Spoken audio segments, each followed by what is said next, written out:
We are looking at 30, 40% of the water workforce, which is at or near retirement. Now, they may stay longer because of the economy or whatever reasons might be driving them, but it's a real issue. And I think as an industry, our biggest issue is that people don't think about water. They don't have to think about water. They turn on the tap, they flush the toilet. There's stuff that happens, but they don't have to think about it.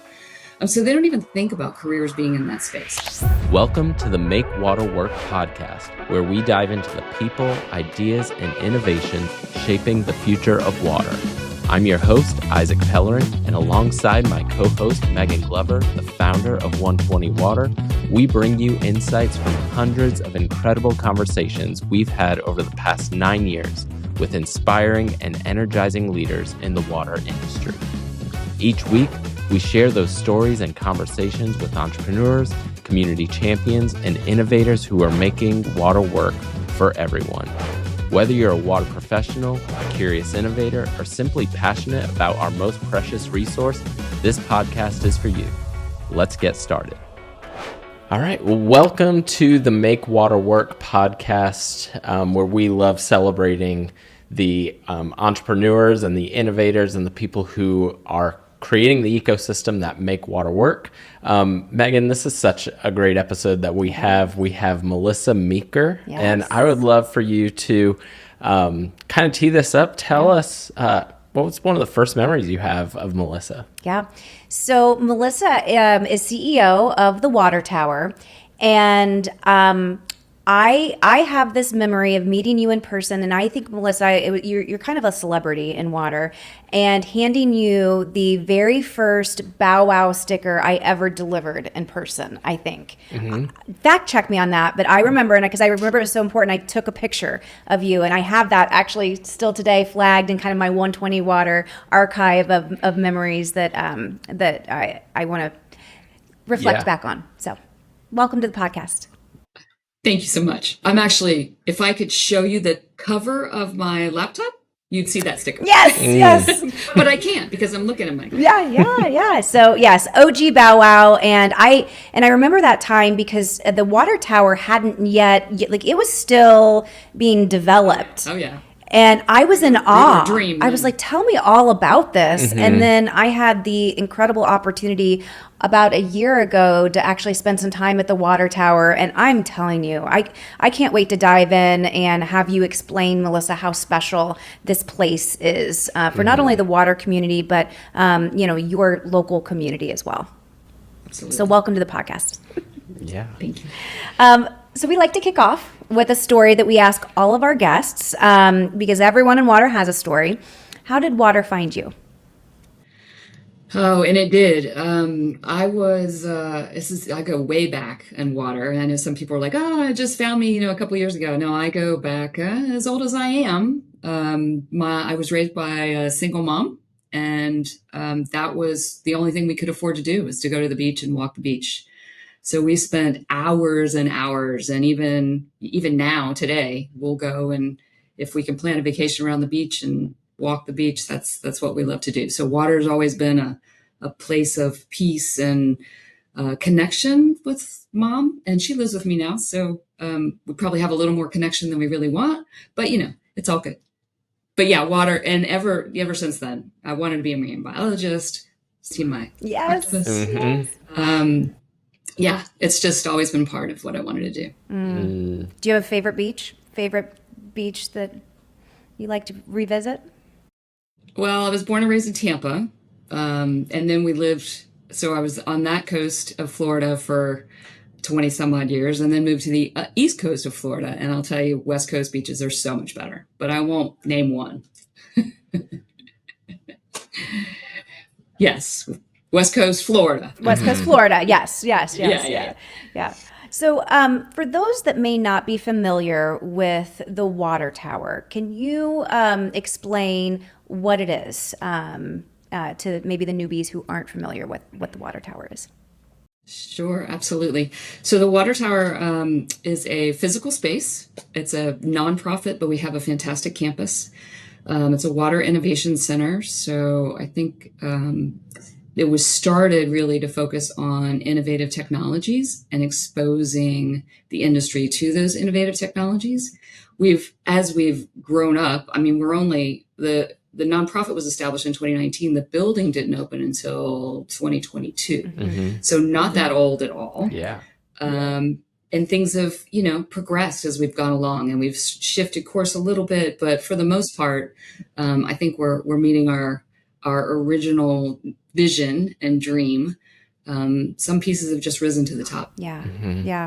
Yeah. And to double click on that, I think, we talk a lot about, with regards to innovation in water, the pace being so slow. And one of the things I really admired about the water tower being there is it is a place that can help innovation move faster. That was one of my, just the type of programs, and I know we're going to get into it, and then the work that you're doing there, I think really is going to have a tangible impact in being able to bring innovation and commercialization and research faster in the market. Are you seeing that, or how is that playing in kind of your vision, Melissa?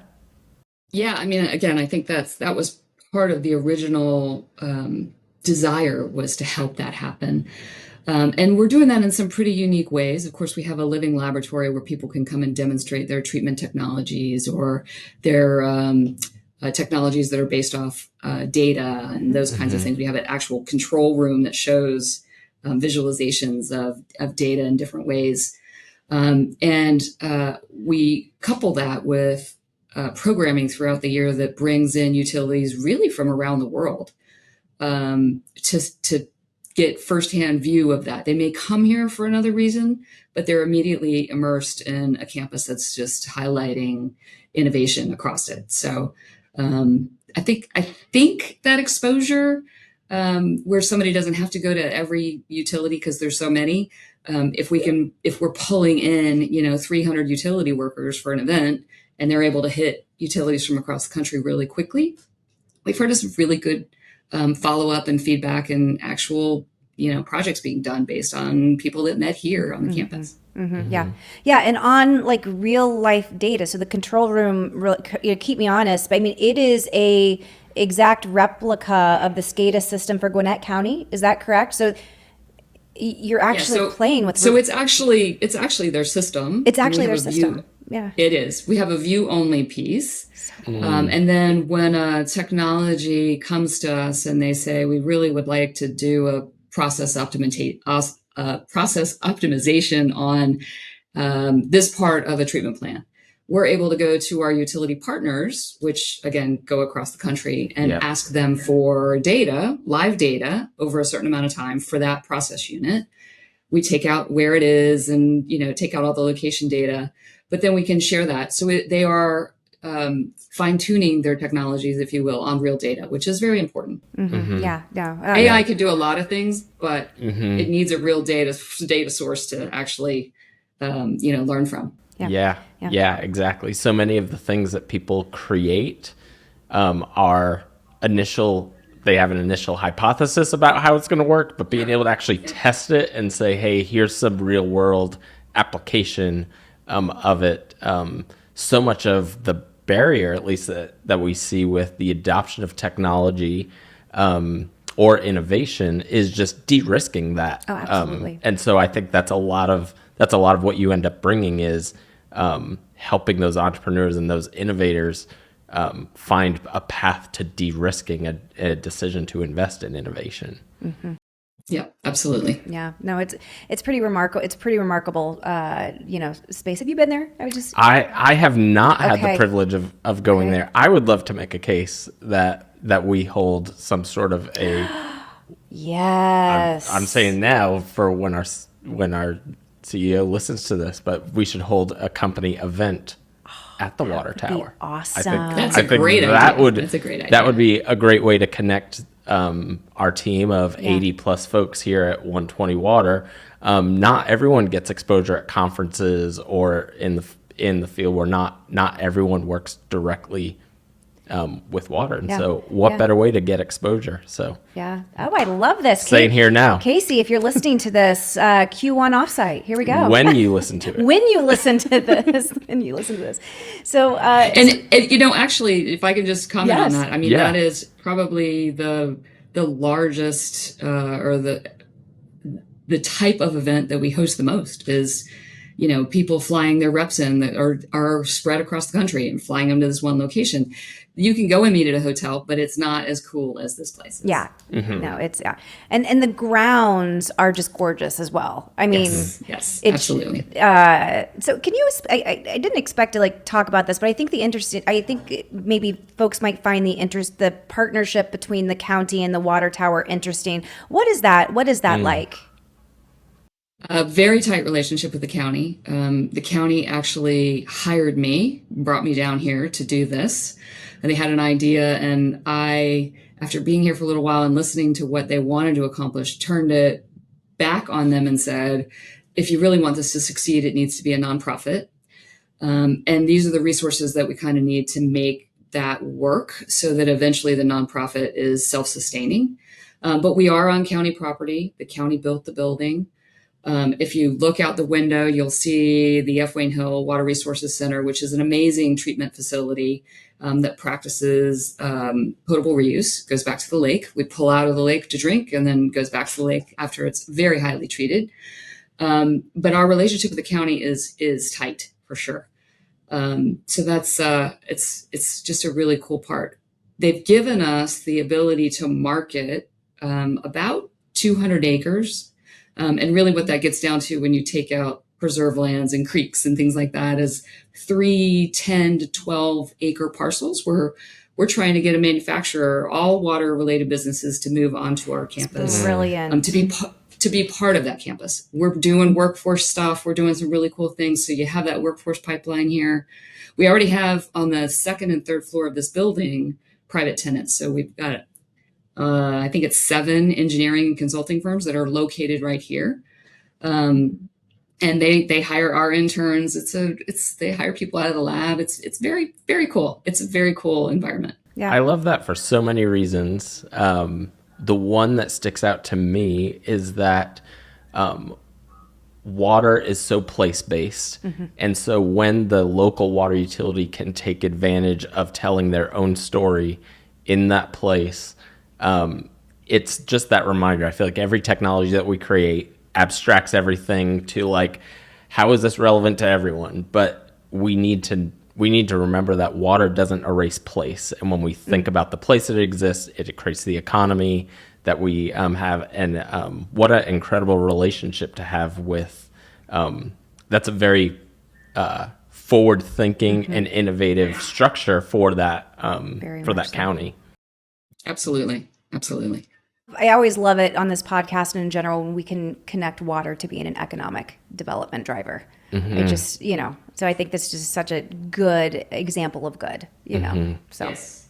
Absolutely. At its core. I mean, At its core. I open every speech with that. There's not a thing, including us in this room, that didn't need water to get here. So yeah, I love it. So you touched on it a bit. I want to kind of double click on some of your expertise around workforce development because it is such a issue facing the water sector. We hear a lot about the gray tsunami, so folks leaving the sector and not enough folks in the pipeline to not only replace those jobs, but also get the skills that they need to replace those jobs. So, Melissa, in your words, how, what is your outlook on workforce in this sector and why is it so important? You said expertise. I don't know if it's a expertise or just a passion, but certainly workforce, when I think back on my career, is really culminated here at the water tower. And it is a challenge, right? So if you look at across the industry, the numbers that people use, and then they go back to the Brookings Institute report, which is kind of old if you think about age-wise what workforce is talking about. But we are looking at 30, 40% of the water workforce, which is at or near retirement.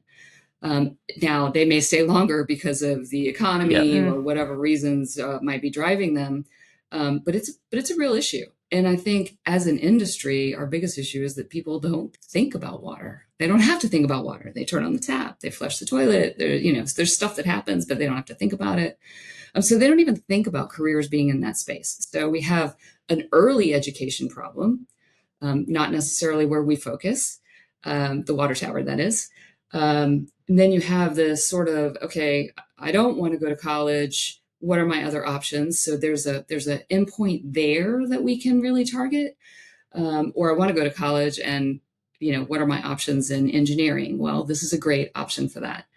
And then there's people who are transitioning, right? After COVID, we saw a number of women who stayed home, and now they're looking at, I was in retail or I was in service industry. Is there something else I can do with my time that maybe a better work-life balance? So we've also looked at that group.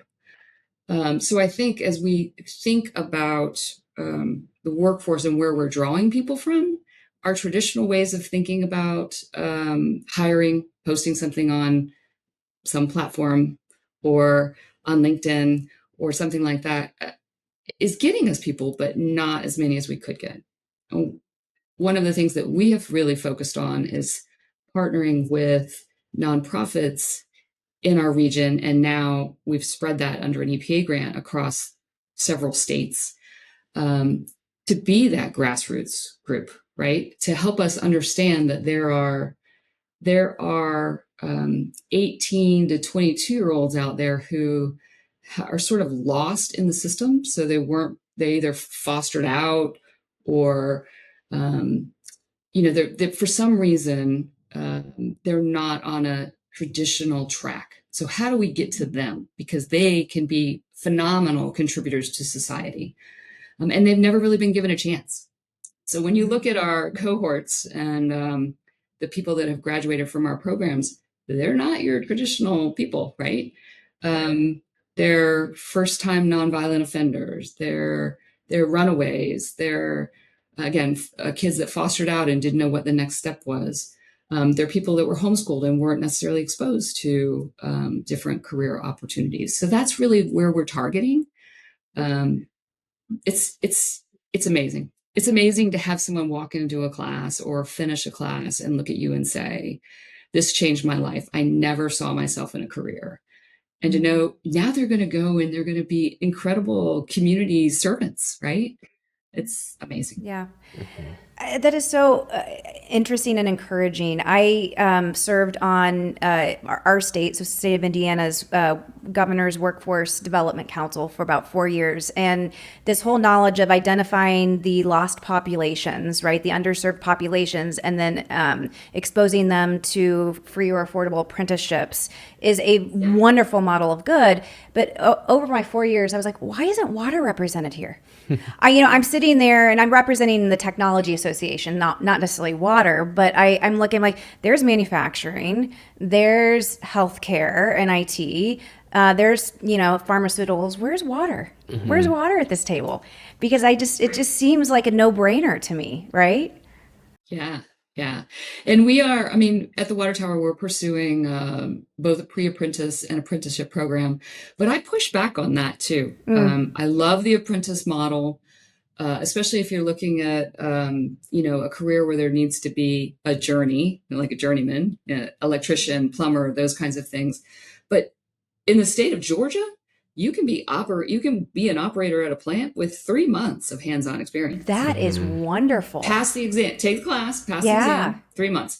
So we've designed a program that's not 40-hour death by PowerPoint because, again, the target audience didn't like school, right? Yeah. I don't want to go back to class and sit in class and try and learn. So we stretch that over 4 months and get them out in the plant each week, each day, working in the plant, while they're learning the material in a classroom setting and online, and prepare them to actually run the plant, not just pass the exam. So it's a really cool system. Such a cool. And how much was that always the case with Georgia, or did you have to change some of the policy around No, that's always been the case with Georgia. And you look at others like Florida's 1 year.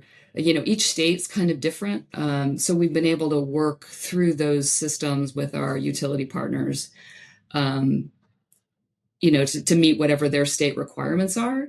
But I think the point is that we're trying to do it in a non-traditional way, targeting non-traditional people, teaching them in a Yep. non-traditional Your way, way. hands-on, really. I'm sure, Megan, when you were here, you saw the lab out back, which is, hands-on station. So they can take a pump apart, they can put it back together, they can, see how these things work, and understand them. And then again, the live experience at the plant, which is, you can't beat it. And Yeah, that addresses so much the learning.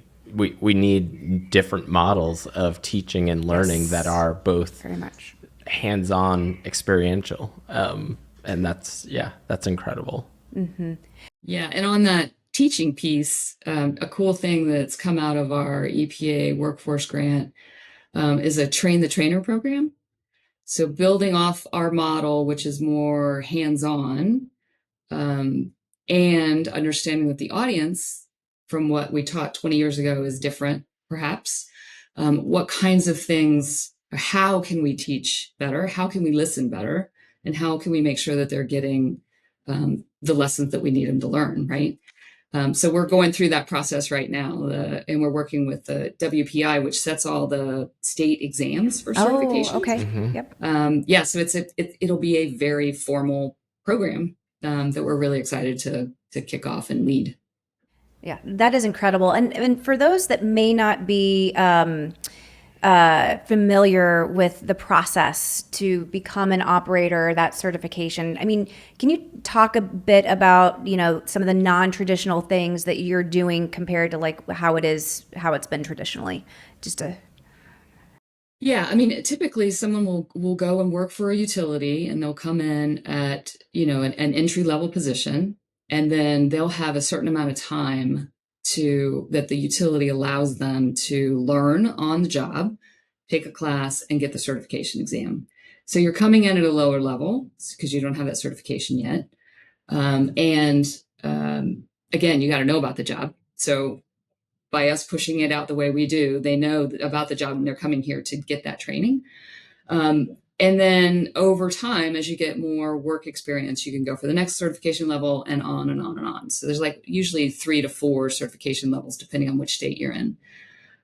So again, we're trying to get them all of that beforehand. So we're targeting high school seniors so that when they graduate, they can sit for their certification exam. They will have had their hands-on experience over that 8 months, because we get them, half a day every day during the week, so we can get them that experience they need. And then sit for the exam. They can go in at 18, making, $45,000-$50,000 a year more with overtime, which is amazing yeah. when Yeah. we think about it. Yeah, they don't have to go to college and have a debt following them around. They can actually do this. And the great thing, which I pitch all the time, someone says, "Oh, well, I'm going to go to college." I'm like, but if you get in the utility, they'll pay for you to go and get your degree. Yes. So Hmm. you don't have to get that. It's just a unique way to think about it. Yeah. Yeah. Yeah. I mean, again, it's such a wonderful industry to be a part of, and we have a marketing problem because people don't know how wonderful the industry. We talk to Kelly Darian Smith about this all the time. It's just we don't tell our story enough, to make people know that this is an industry, just like any others, right? Worth joining, and you can actually build an incredible life working in water. Absolutely. So, Melissa, are there any specific stories, like success stories, that you'd like to share, like highlight either individuals that have joined the program and how that's changed their life, or a particular program that's been really impactful for you?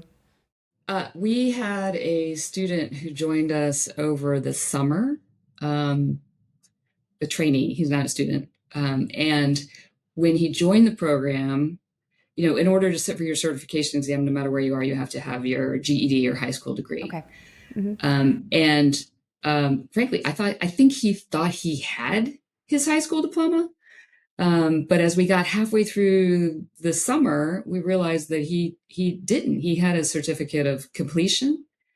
Um, so, I mean, I I helped him get his Georgia GED. And by the time, and he didn't have a driver's license. So by the time he left here, he had everything he needed, including the operator course, to start and go where he needed to go. And he's just like, I mean, this is a kid that, he felt he was beaten down and didn't know what he was going to do. And he walked out with his head high, so just empowering. excited to get back and get a job and get going. So yeah, there's lots of those stories, actually. It's but that one in particular, I was just like, what do you mean you don't have a diploma? Oh, we got to get on this because this isn't good. Yeah. So yeah, that gives me chills. Yeah. And I do think that that's again, as we go after these non-traditional groups. Well, Courtney, who's our workforce director, she spends a lot of her time. It's not babysitting. It's coaching. It's mentoring. It's helping. Hey, how was class today? Did you get everything? There's this online course that can help reiterate that stuff. So she's constantly working with that. She helps them do resumes. She, helps them do all kinds of things. Are you dressed appropriately for work? No, you need to go home and change. Those kinds of things. So it's that wraparound service that we're trying to provide too, which is hard because we're water people. But we also, know what it takes to succeed, and we want to see these trainees succeed. Yeah. Yeah, you're water people, but you're also professionals, right? And the soft skills that it takes to advance in your career. So, I want to talk a little bit about like later stage, career in water, and what do you see as we're in Resolve together. And so a lot of what we talk about, I'm kind of going off script, but I think it's, important when we think about how do we support women leaders in water or diversity in water, and helping kind of understand how we put more diversity around the table in water in your experience.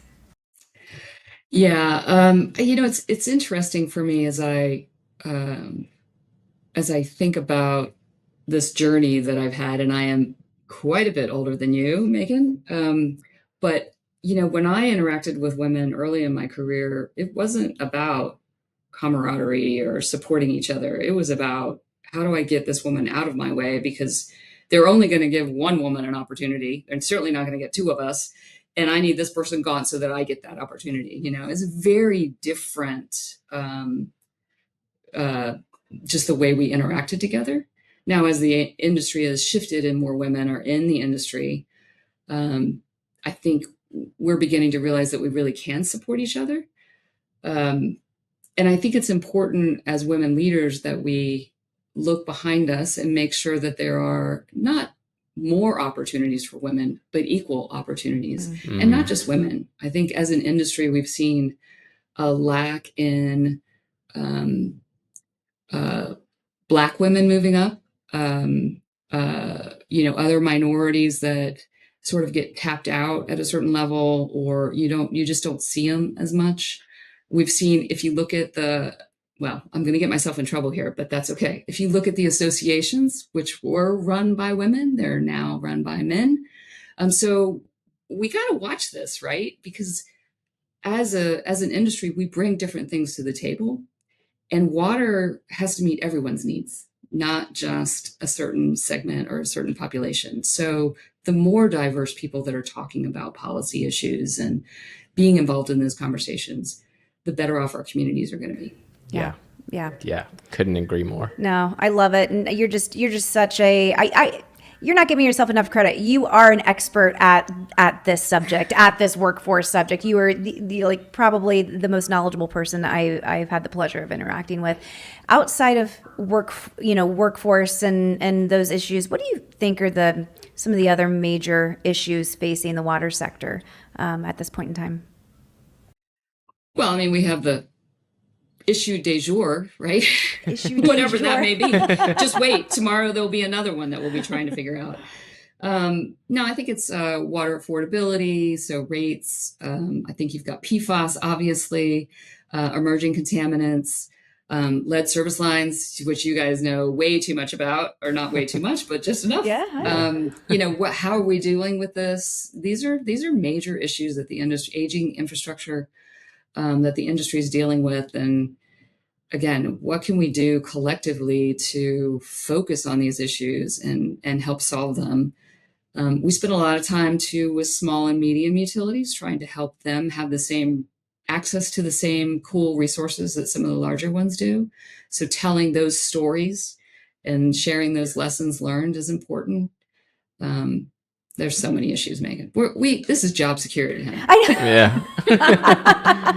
Yeah, exactly. Job security. Yeah, that's yeah. But I don't know. I think it's really neat in terms of a lot of the programs that you're doing and all that you're doing to reimagine how we need to be training this next generation and workforce. And I hope. Remind me how many states you're doing this in at this point through this EPA grant. 5. How do we make it 50?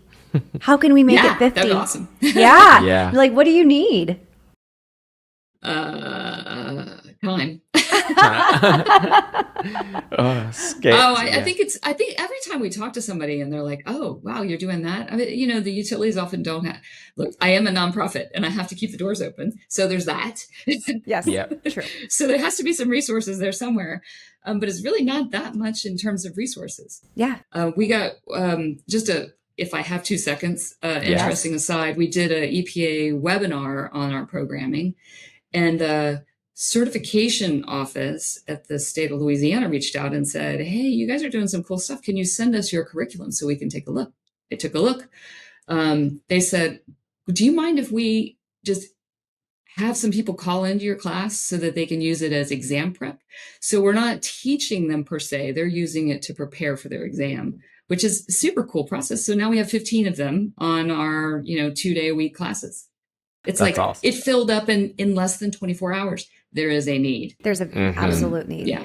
Yeah. Yeah. No. Yeah. Well, let us know how we can help, because big fan of the work that you're doing for sure, Melissa.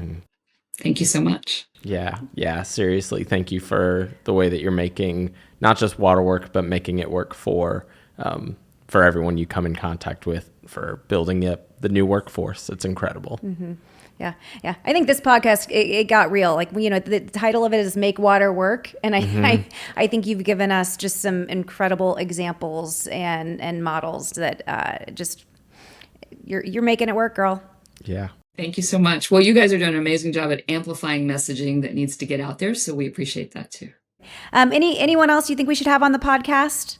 Oh, have you talked to Kathy Bailey or Nicole Brown? Kathy, if you're listening, which you're probably not, we'd love to have you on the podcast. Awesome. So thanks, Melissa. Thank you. Thank you. Have a great day. You too. You too. Well, Isaac, I can't think of an episode that we've had to date that just is so rooted in making water work. She's literally making water work. And I know Melissa, I was aware of some of the stuff she was doing in workforce development, but to hear how they are approaching it in such a novel, innovative way is just so refreshing. And I'm genuinely serious. How do we turn that from 5 states to 50? Yeah. Because I think it's such an important programming. It's such an important program that's delivering the results that we need. Yeah. How do we replicate that model? How do we replicate that because model? we talk a lot about the importance of accelerators in the industry, helping entrepreneurs scale their businesses, but she's creating an accelerator for workforce development. Love it. And so how do we get programs that actually connect the next generation in ways that keep them engaged and have opportunity for them? Yeah. And just so incredibly excited that she was able to make it and be our guest. Yeah. And thank you so much to all of you for listening to the Make Water Work podcast. We have so much fun doing this, and we love that you tune in. And so please like, share, follow, and let us know who else you would like to hear from who makes water work. Thanks for listening to the Make Water Work podcast. If you enjoyed today's episode, please take a moment to like, share, and subscribe so you never miss a conversation. We'd love to hear your thoughts and questions. Connect with us on LinkedIn or send us a message. Together, we can make water work for everyone.